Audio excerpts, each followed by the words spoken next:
What's up, guys? Welcome back to the channel. Today we're going to be cleaning and re-oiling the air filter on my 2016 RMZ 450 I have in the background. I am the original owner of this bike. I bought it brand new off the showroom floor back in 16. It's very low hours.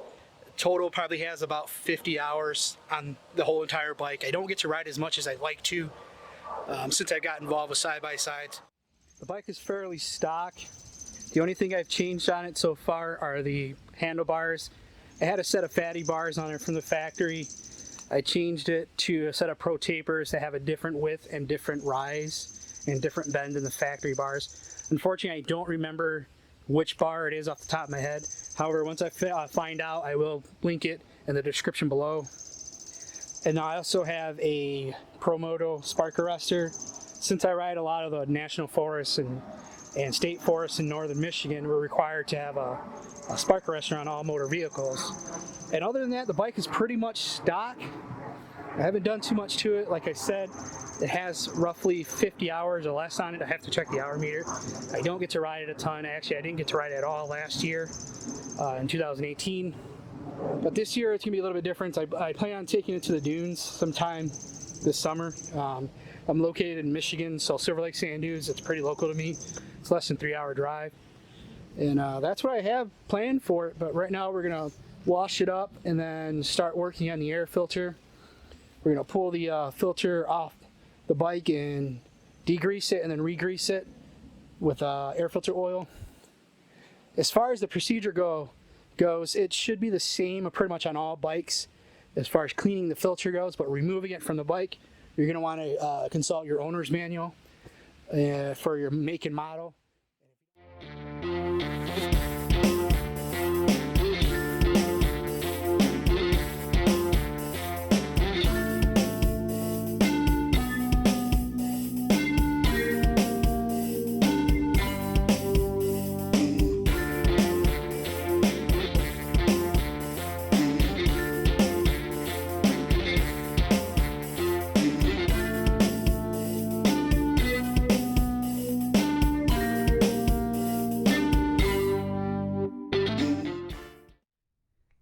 All right, so we're going to be using Klotz filter cleaner for foam filters and Klotz oil filter for foam, and I believe this works on paper too. I'm not 100% sure, but I use it on all the bikes I have. Never had an issue with any of it. We will be using a 8mm socket and ratchet to remove the seat on the 450. On this particular bike, it's fairly easy to access the air filter. You just have to remove the seat. Depending on your make and model, you're going to have to look in your owner's manual. And if it's not your owner, if you don't have an owner's manual, you should be able to find out how to remove it from either Google or some other YouTube video. But for the most part, the process is the same on all bikes, regardless if it's a street bike or dirt bike or size, make, model.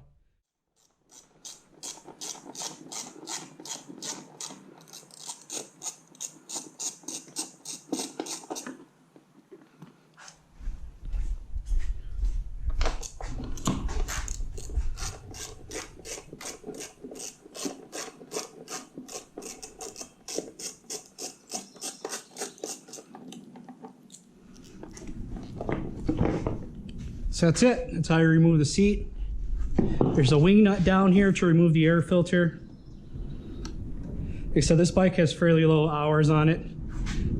Actually, honestly, I don't think I've ridden it since the last time. I haven't ridden this bike since the last time I changed the filter. It's been sitting out for about a year. But just for the sake of this video, we're gonna clean it anyways.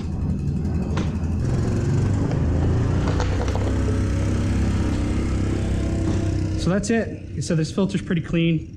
There's actually a rip in it, so this filter's probably going to be replaced. So what you're going to want to do is remove the foam filter from the cartridge that bolts onto the air box. And this particular cartridge is for 2016 Suzuki RMZ 450. And then we're going to open up our can of Klotz filter cleaner. Spray it down fairly well. You'll be pretty liberal with it. You don't have to conserve this stuff. It's a pretty good cleaner. You're going to want to get all the dirt off of it. Like I said, spray it pretty heavy. It will keep it, get all the dirt out of the filter and whatever debris it has. I also do the inside. And then we're going to take this over to my used oil bucket area.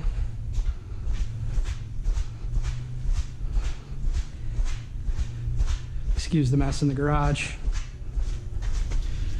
So we're going to wring this out as best as we can. Break down the oil.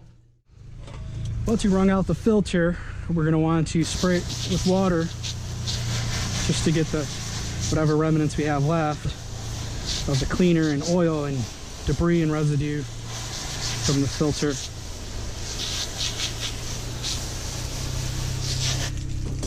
Once again, just squeeze it, don't wring it. Sorry about the noise. My dad's in the background on the side-by-side, driving around the property.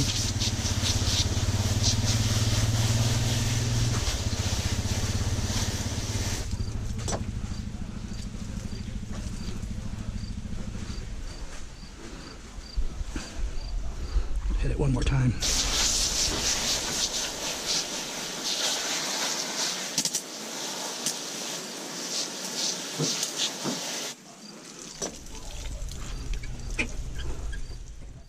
All right, now that our filter is dry, you're going to want to put it back on the bracket that the filter rides on. There's a certain way that this goes on. If you see, there's a little pin here and that goes to this hole. This filter needs to be replaced since it has a rip on the black grayish base. But for the sake of the video, we're going to put it back on the bike. First thing to do is put it in this way, line it up like that. Kind of have to move it around, massage it in a little bit. So now that we have the filter on the mounting bracket, the first thing you want to do is make sure this hole is lined up. I don't know if you could see that, but I'm poking it through intentionally. So you can mount it back on the bike. Make sure it's seated all the way around. You can see the difference between the yellow and the red. It should be pushed down pretty far. Once you have it on the mounting bracket, you want to take your Klotz foam air filter oil and spray it heavily.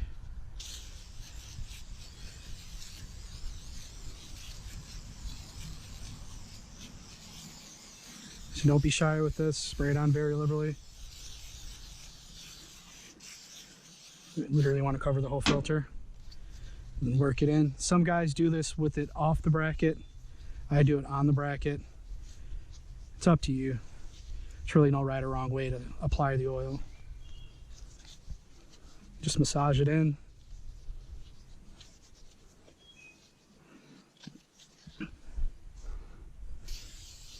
Spray a little more.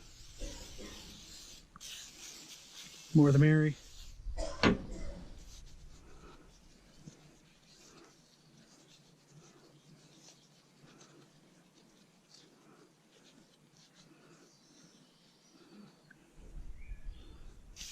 Spray the mounting face. Work that in, rub it in. Once again, using night owl gloves makes a big difference. Your hands won't get nasty. All you have to do is basically just throw these gloves off once you're done. Highly recommend you using some throwaway gloves.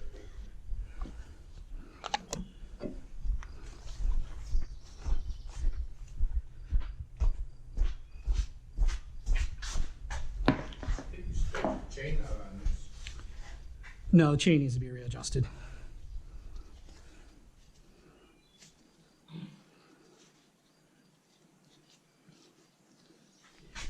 So this filter goes in one way. Unfortunately, I forgot which direction it goes. It should have an index. It has an indexing slot, so you can line it up. So it's pretty much foolproof as far as installing the filter. The big fat side should go down.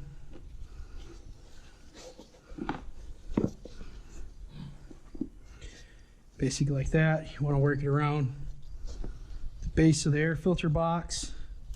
Then put your wing nut and bolt back in place. Start tightening it up.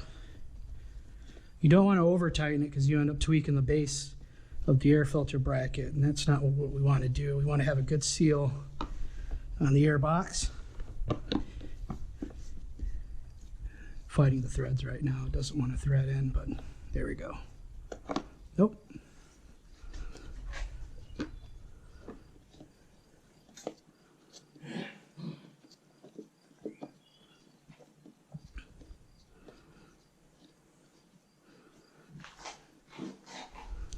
Just want to hand tighten this. You don't want to torque it down with a wrench or a socket and end up breaking the air box.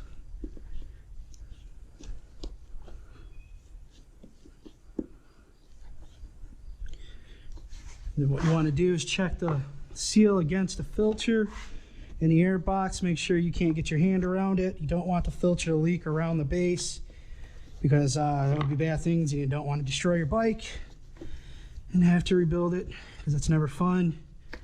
So this filter's a little worn out. You can see it's bulging out on the back side, so this is going to need to be replaced. It's a good example to see if you need to replace your filter or not, is you'll see tear marks along this gray pad on the mounting face. If there's tear marks, get rid of it, spend the 20 bucks, buy a new filter. It's not worth blowing up your motor and spending $1,600 on a rebuild on a 450. Cheap investment, or cheap insurance. As you can see, there's a tear right here. That's not good. If you have anything like that on your filter, just throw it out and buy a new one. Last step is putting your seat back on. On this bike, you have to line this notch up on this boss right here. Just slide it in.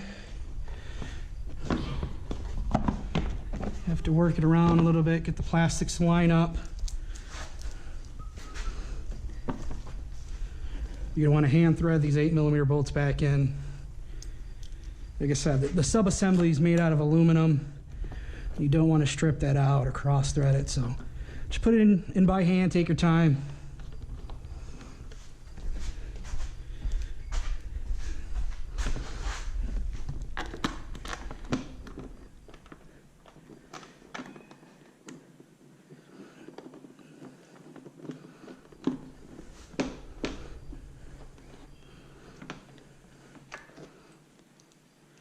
Put our socket back on. Slightly tighten it down. Don't have to torque it down. It's just an 8mm bolt that's holding the seat on. And that's it.